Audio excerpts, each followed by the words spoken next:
जय श्री राम जी भक्तों, आज हम सुनाएंगे श्री रामचरितमानस जी के अयोध्या कांड का 108 नंबर का दोहा। जैसा कि आप हर दिन 3 दोहा सुनते हैं और इसके अंदर जितनी चौपाइयाँ आती हैं सारी चौपाइयों को अर्थ के साथ सुनाएंगे। तो शुरू करते हैं, आप ध्यान से सुनिए।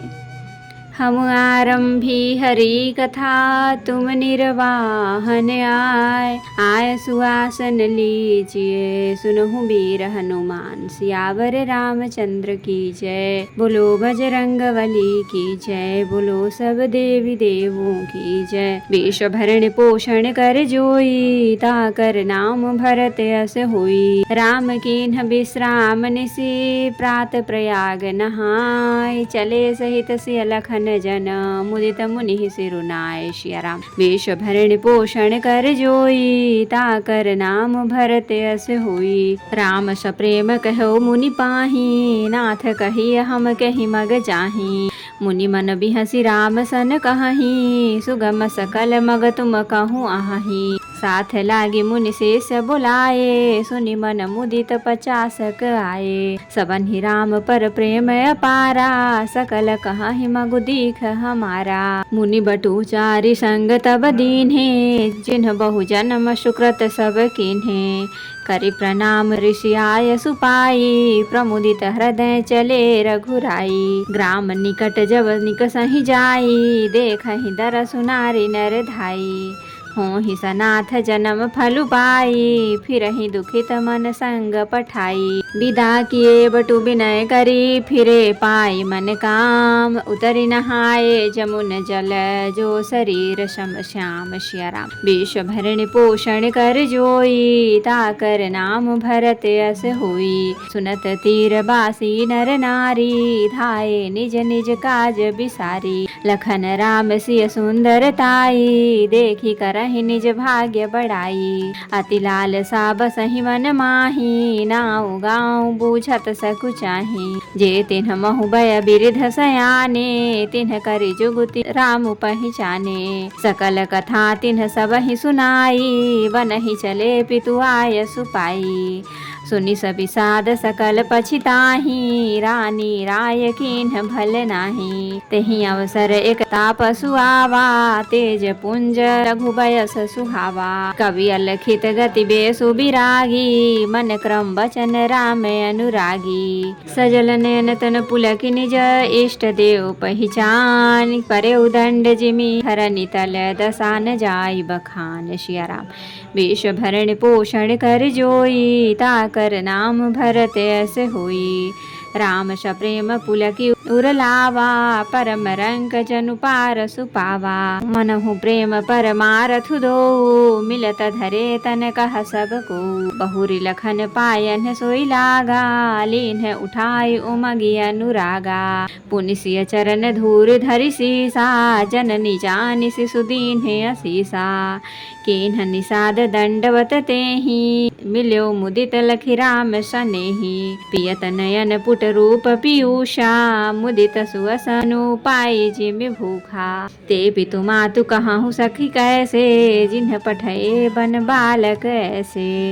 राम लखन सिय रूप निहारी, होहि सनेह बिकल नर नारी। तब रघुवीर अनेक विधि, सखहि सिखावनु दीन। राम रजाय सुशेष धरी, भवन गमनु तेई कीन्ह। सिया राम। विश्व भरण पोषण कर जोई, ताकर नाम भरत अस होई।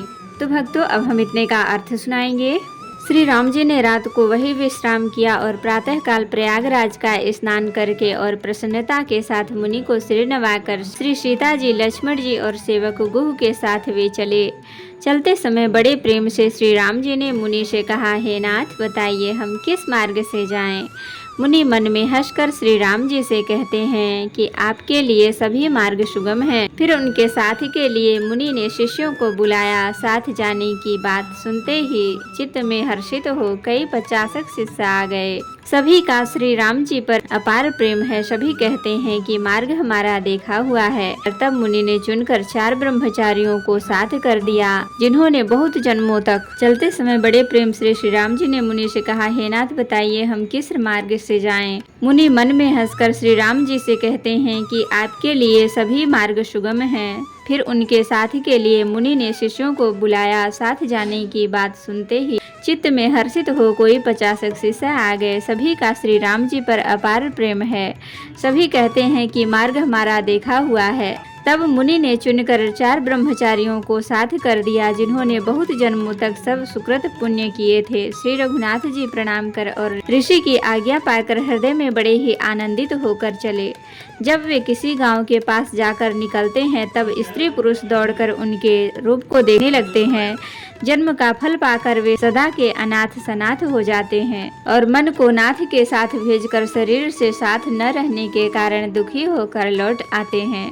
तदंतर श्री राम जी ने विनती करके चारों ब्रह्मचारियों को विदा किया। वे मन चाही वस्तु अनन्य भक्ति पाकर लौटे। यमुना जी के पार उतरकर सबने यमुना जी के जल में स्नान किया, जो श्री रामचंद्र जी के शरीर के समान ही श्याम रंग का था। यमुना जी के किनारे पर रहने वाले स्त्री पुरुष यह सुनकर कि निषाद के साथ 2 परम सुंदर सुकुमार नवयुवक और एक परम सुंदरी स्त्री आ रही है, सब अपना अपना काम भूलकर दौड़े और लक्ष्मण जी, श्री राम जी और सीता जी का सौंदर्य देखकर अपने भाग्य की बड़ाई करने लगे। उनके मन में परिचय जानने की बहुत ही लालसाएं भरी हैं, पर वे नाम गांव पूछते सक जाते हैं। उन लोगों में जो वयोवृद्ध और चतुर थे, उन्होंने युक्ति से श्री रामचंद्र जी को पहचान लिया। उन्होंने सब कथा सब लोगों को सुनाई कि पिता की आज्ञा पाकर ये वन को चले हैं। यह सुनकर सब लोग दुखित हो पछता रहे हैं कि रानी और राजा ने अच्छा नहीं किया। उसी अवसर पर वहां एक तपस्वी आया, जो तेज का पुंज, छोटी अवस्था का और सुंदर था।